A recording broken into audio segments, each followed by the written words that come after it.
आओ बच्चों, Oxford dictionary में से अपनी वोकैब बढ़ा लेते हैं। ओके, और मैं वोकैब इस ढंग से करवा रहा हूँ कि आपको वर्ड के मीनिंग भी बता रहा हूँ और ये भी बता रहा हूँ कि इसके बाद क्या लगेगा, कैसे यूज़ होगा, कन्वर्सेशन में कैसे यूज़ करना है, कैसे पहचानना है, एग्जाम वगैरह में जो भी आपका है फिल इन द ब्लैंक्स वगैरह जो भी आपका प्रिपोजिशन क्या आएगी क्या नहीं आएगी, सब कुछ आपको। ओके, तो यहाँ पर मैंने अब और तक तो तुम्हें बता दिए थे। अब जो है नेक्स्ट वर्ड वो है अबाइड, ABID, अबाइड, ये वर्ब होती है, ठीक है। और इसकी जो सेकंड फॉर्म है वो है अबाइडेड, ठीक है ना, और थर्ड फॉर्म भी वही है, ठीक है ना। तो अबाइड की फॉर्म क्या होगी, अबाइडेड, अबाइडेड। लेकिन अबाइड का, अच्छा यहाँ पर इसका एक मतलब होता है बर्दाश्त करना, सहन सहन करना, लेकिन कैसे यूज़ होगा अभी बता रहा हूँ। लेकिन अबाइड का दो एक मतलब और होता है, वो होता है रहना सेंस में, ठीक है, रहना सेंस में यानी कि लिव सेंस में। और उस टाइम पर इसकी जो फॉर्म है वो सेकंड और थर्ड फॉर्म ऐसे बनेगी, अबोर्ड, सेकंड और थर्ड फॉर्म, ठीक है ना। तो अबाइड की रहना सेंस में क्या फॉर्म बनेगी, अबोर्ड, अबोर्ड, पुरानी इंग्लिश वाला है ये रहना सेंस में, लेकिन ये तो बहुत कन्वर्सेशन वाला है, बर्दाश्त करने वाला सेंस में। तो कैसे करके यूज होगा मैं बता रहा हूँ। देखो, ये कैन नॉट या तो कैन नॉट के साथ, ठीक है, जिसे शॉर्ट फॉर्म में कांट भी, या फिर कुड नॉट, क्या, कुड नॉट प्लस अबाइड, और इसके बाद आएगा आपका अबाइड का मतलब बर्दाश्त करना होता है। लेकिन कैसे, किसी चीज़ को, या तो समबड़ी लिख दो या फिर समथिंग, किसी चीज़ को, किसी व्यक्ति को। तो कैन नॉट, और कैन नॉट की शॉर्ट फॉर्म आप कांट भी लिख सकते हैं, कांट या फिर कैन नॉट या कुड नॉट, ठीक है। तो मैं उसे बर्दाश्त, जैसे आपने कहना है कि मैं उसको बर्दाश्त नहीं कर सकता हूँ, तो कहेंगे आई कांट अबाइड हिम, ठीक है ना भाई, मेरे पे बर्दाश्त नहीं होता वो बंदा मेरे को बहुत बुरा लगता है। आई can't abide him, I can't abide you. अपने दोस्त से बात कर भाई, कभी कभी मैं तेरे को सब बता रहा हूँ कैसे करके, मेरे को झेल नहीं पाता हूँ तेरे को। आई कांट या आई कैन नॉट अबाइड यू, कभी कभी ना तुम उस पर झिलता नहीं है यार, सही में, abide you.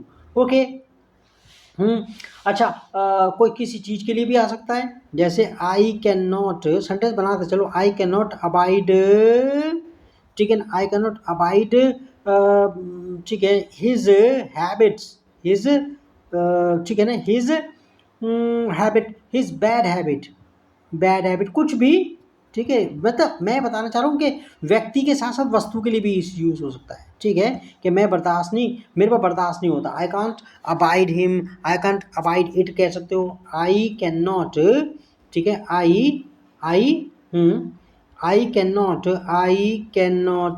Abide him, I can not abide, ठीक है, वर्ब प्लस आईएनजी भी लगा सकते हैं, I can not abide being with him, भाई मेरे को उसके साथ बैठना उठना बहुत बुरा लगता है, आई can't abide being with him, उसके साथ जब होता हूँ तो मेरा दिमाग खराब होता है, बस पूछ मत यार, ठीक है। आई कैन नॉट अबाइड, और आपका जो है, मेरे को वहाँ जाना, मतलब कभी मेरे को जो है ना इस जगह रहना मेरे को बर्दाश्त नहीं होता, तो आप कैसे, आई can not abide, I can not abide living in this colony, मेरे को यार इस कॉलोनी में, लिविंग इन दिस कॉलोनी, मेरे को इस कॉलोनी में रहना यार बर्दाश्त नहीं होता, ठीक है, आई can not abide living in this colony, मेरे पास इस कॉलोनी में रहा नहीं जाता मुझसे। ओके, अच्छा आगे, ठीक है। नेक्स्ट आपका, चलो अबाइड में आ गया, और पास में तो कुड नॉट का आप यूज़ ही कर सकते हैं, ठीक है। अच्छा अबाइड, अच्छा अबाइड बाई जो है, देखो ये फ्रेजल वर्ब है, abide by, okay, abide by something लगेगा, कोई व्यक्ति के लिए नहीं लगेगा, समथिंग कोई चीज़ आएगी, और उसका मतलब होता है श्रद्धा से पालन करना किसी की बात का, अपने एग्रीमेंट का, अपने वचन का, ठीक है, ओके। और रूल रेगुलेशंस का, रूल्स का, कोई जो रूल्स होते हैं, और प्रॉमिस का, ठीक है ना, अपना जो तुमने कहा, और एग्रीमेंट हो गया, एग्रीमेंट, या कॉन्ट्रैक्ट हो गया, क्या, कॉन्ट्रैक्ट, भाई जो कॉन्ट्रैक्ट हुआ उसका तो वो करना पड़ेगा, ठीक है ना, आपको पालन करना पड़ेगा, ट्रैफिक रूल्स हो गए, जैसे यार तुझे अपनी बात यार, you should abide by, should समझ जाना है, शुड लिखा है, you should abide by your decision, अबे जो तूने डिसीजन लिया उस पर तो यार अपनी बात पे तो टिक जा भाई, you should abide by your decision, ठीक है, your decision, you should abide by your decision.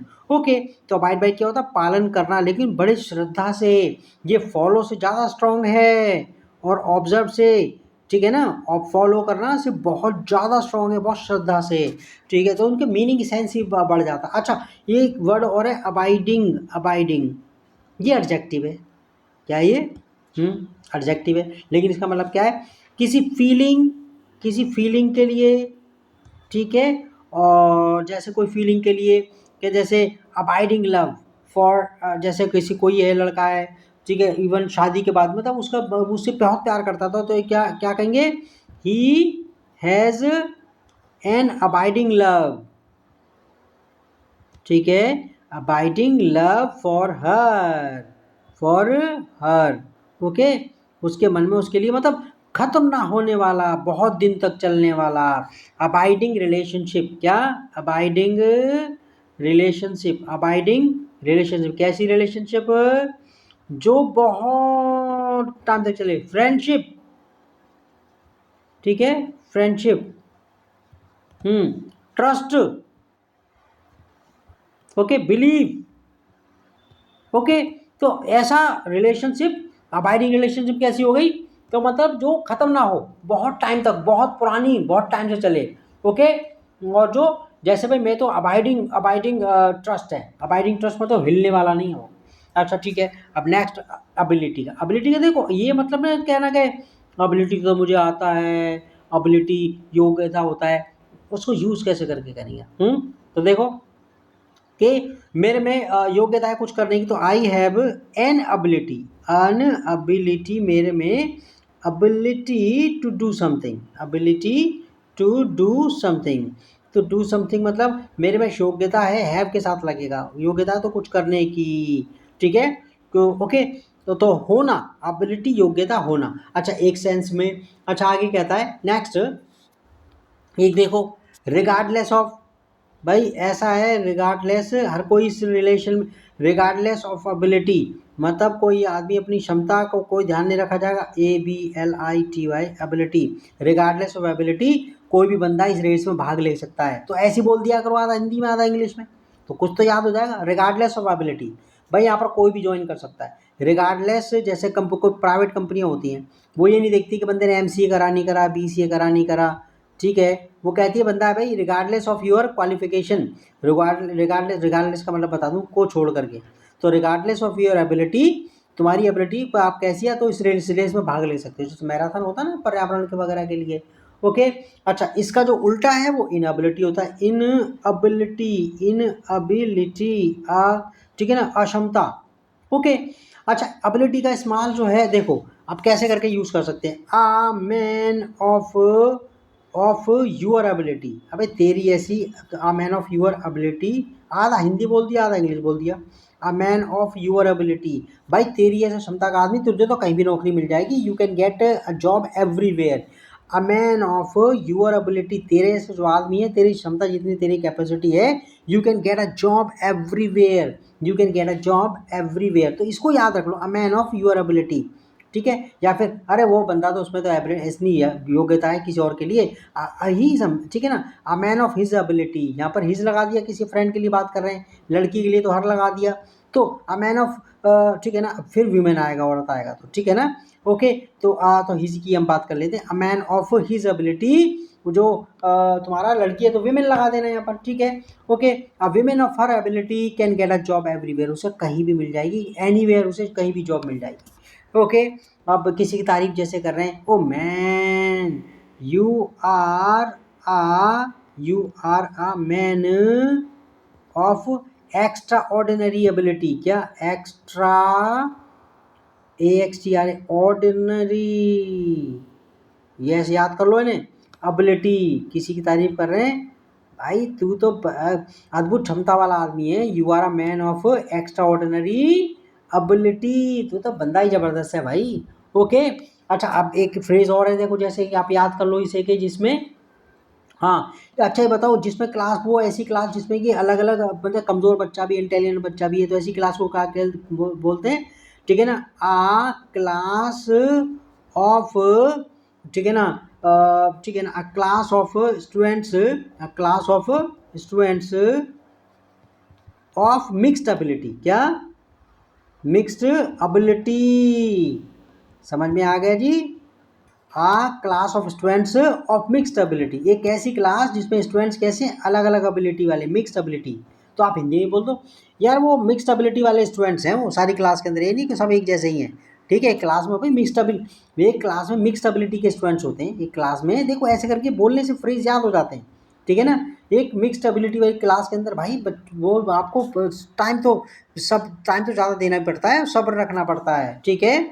अच्छा आगे, अब यहाँ पर ये तो देखो, अगर आप टू द, ये फ्रेज को याद करो, to the best of my ability, इसको यूज करना ही, देखो इसको कितना प्यारा यूज है इसका, देखो to the best of my ability. आपने कहा भाई मैंने अपनी तरफ से पूरी कोशिश करी थी कोई काम करने, लेकिन नहीं हुआ भाई, I tried to do it, मैंने इसको करने की कोशिश की थी, to the best of my ability, to the best of my ability, पूरी योग्यता के हिसाब से, हुआ ही नहीं मुझसे, क्या करूँ मैं, ओके। या फिर किसी को प्रॉमिस कर रहे हैं कि I will try to do it, I will try, मैं कोशिश करूंगा, to the best of my ability, अपनी पूरी क्षमता तक, आई विल ट्राई, मैं कोशिश करूंगा, आगे बोल दिया to the best of my ability, अपनी पूरी क्षमता तक मैं जो है ओके ये कोशिश करूंगा। या फिर मैं, भाई साहब चिंता मत करो, I will do this job, मैं किस जॉब को करूंगा, to the best of my ability, to the best of my ability, okay, to the best of my ability, I will do this job, मैं जॉब करूंगा to the best of मेरी मतलब जितनी क्षमता है ना उसके हिसाब से आपको खुश करके रहूंगा, I will do it, I will to the best of my ability, okay, जितना हो सकता है मैं उतना करने की कोशिश करूंगा। अच्छा अब आगे देखो, अब एक मीनिंग आ गया है अबायोटिक, ABIOTIC, अबायोटिक मतलब होता है जैविक जो नहीं होता, मतलब जिसमें जान नहीं होती, जैसे मिट्टी हो गई, ठीक है ना, तो वो अबायोटिक है, मिट्टी पानी इनके अंदर जीवन नहीं होता, लेकिन ठीक है ना। और इसी का उल्टा है बायोटिक, BIOTIC, ठीक है ना। अबायोटिक फैक्टर ना, जो हेमो जो आपका बायोस्फीयर के अंदर होते हैं अबायोटिक, ठीक, अबायोटिक फैक्टर कौन से हो गए, एयर, वाटर, ठीक है, कार्बन डाइऑक्साइड, और बायोटिक क्या हो गए, घास और आपका जानवर, ओके, और पेड़ पौधे में चींटी वगैरह, ये सारे के सारे क्या हो गए, बायोटिक। और अबायोटिक यानी कि जो आपका किससे, जिनमें आपका लिविंग थिंग्स वाली वो नहीं है, जैसे आप कहोगे इसमें करो अबायोटिक प्रोसेस, अबायोटिक प्रोसेस, कैसी प्रोसेस होगी, जैसे कि तुम्हारा ठीक है धीरे धीरे पानी का कटाव, जो तुम्हारा क्या सॉइल का कटाव, सॉइल एरोजन, ठीक है, ओके ना, ये सारे अबायोटिक प्रोसेसेस हैं, ओके। अच्छा अब देखो एक वर्ड देख लेते हैं इसमें नेक्स्ट, ये कितनी देर का हो गया है, और 13 कोई नहीं, ठीक है, थोड़ा सा होने दो इसमें। अब एब्जेक्ट की बात कर लेते हैं, क्या कहते हैं एब्जेक्ट, ये एडजेक्टिव होता है, क्या होता है एब्जेक्ट। अच्छा एब्जेक्ट मतलब देखो कैसे, मतलब बहुत खराब, जैसे कोई कंडीशन, जैसे आपने कहा कि आपका कोई बहुत बुरी कंडीशन में रहता है जिसमें कोई विदाउट कोई मतलब कि विदाउट होपलेस, यानी कि एब्जेक्ट कैसी कंडीशन में, कैसी कंडीशन, एब्जेक्ट कंडीशन भाई कैसी कंडीशन में रहता है ये, एब्जेक्ट कंडीशन, ठीक है ना, ओके। एब्जेक्ट पॉवर्टी, क्या, कैसी गरीबी, भयंकर, एब्जेक्ट पॉवर्टी, ओके। और कोई बंदा बुरी तरह से फेल हो गया, मतलब जो है अब कोई बच्चा टेस्ट दिया उसने उसके 5 नंबर भी ना आए तो ठीक है, एब्जेक्ट परफॉर्मेंस, ठीक है ना, या फिर फेलियर, कोई बंदा टीम बुरी तरह से हार गई, जैसे पाकिस्तान की टीम सिर्फ 50 रन बना के आउट होगी, तो कैसे कहेंगे एब्जेक्ट फेलियर, या लॉस, क्या लॉस, ओके ना, एब्जेक्ट लॉस, मतलब एक मतलब जिसमें दया आती है, मतलब यार शर्म आनी चाहिए, एब्जेक्ट। तो एब्जेक्ट प्रॉपर एब्जेक्ट कंडीशन क्या होती है, बहुत बुरी, मतलब कोई बंदा कोई कैसे रह सकता है, एब्जेक्ट प्रॉपर्टी बहुत, एब्जेक्ट पॉवर्टी भयंकर गरीबी, ओके। अच्छा एब्जेक्ट का एक मतलब और है कि अगर कोई बंदा माफ़ी वगैरह मांगता है, जैसे एब्जेक्ट किसने गलती कर दी, भाई पैरों में पड़ रहा है, नाक रगड़ रहा है, एब्जेक्ट एपोलॉजी, कैसी कैसी माफ़ी, पैर पड़ रहा है बाबूजी माफ़ कर दो, तो एब्जेक्ट एपोलॉजी, ओके, जिसमें शर्म नहीं है बंदे को, मतलब जिसे कहते हैं उसका एब्जेक्ट बिहेवियर, क्या एब्जेक्ट बिहेवियर, कैसा बिहेवियर, जिसे मतलब जिसे उस पर लाज शर्म नहीं है, ठीक है वो, ओके, मतलब ये कोई बंदा क्या कह रहा है ऐसा बंदा हो गया वो, okay. Abject behaviour, abject apiology मतलब ऐसी एपोलॉजी, ऐसी माफ़ी मांगना किसी से, मतलब जिसमें आपने शर्म खो जाए, जिसे कहते हैं यार पैरों में पड़ गया, रोने लग गया, ठीक है, कोई मान सम्मान ही नहीं है, बताओ, ओके। तो इतना ठीक है। और अगर कोई इसको एडवर्ब के तौर पे यूज़ कर सकते हैं, एब्जेक्टली, ABJECTLY, एब्जेक्टली, एब्जेक्टली मतलब कि ही फेल्ड, वो जैसे ही मैं अपने लिए क्यों लगाऊं, ही फेल्ड, वो असफल हो गया, एब्जेक्टली कैसे, मतलब कि, ठीक है, एब्जेक्टली मतलब बुरी तरह से, जैसे कहता है यार बड़ी बेइज्जती से असफल हुआ, ठीक है। और इंडिया, इंडिया जैसे सोच कर देखो, इंडिया की टीम के लिए को करें हम, ठीक है, ओके। दूसरी टीम के लिए, ठीक है, आप ये कहोगे कि पाकिस्तान, वैसे कहना नहीं चाहिए लेकिन ठीक है, किसी के, पाकिस्तान लॉस्ट द मैच, ठीक है, एब्जेक्टली, क्या, exactly, okay. Pakistan loss the match exactly मतलब बुरी तरह से, 50 रन भी ना बना सके, सारे बंदे आउट हो गए, 50 रन 20 रन पे सारे बंदे आउट, ओके। तो आपके पास ये हो गया, बाकी काम आगे करते रहेंगे, डेली डेली ऐसे करते रहो, okay, bye bye, take care.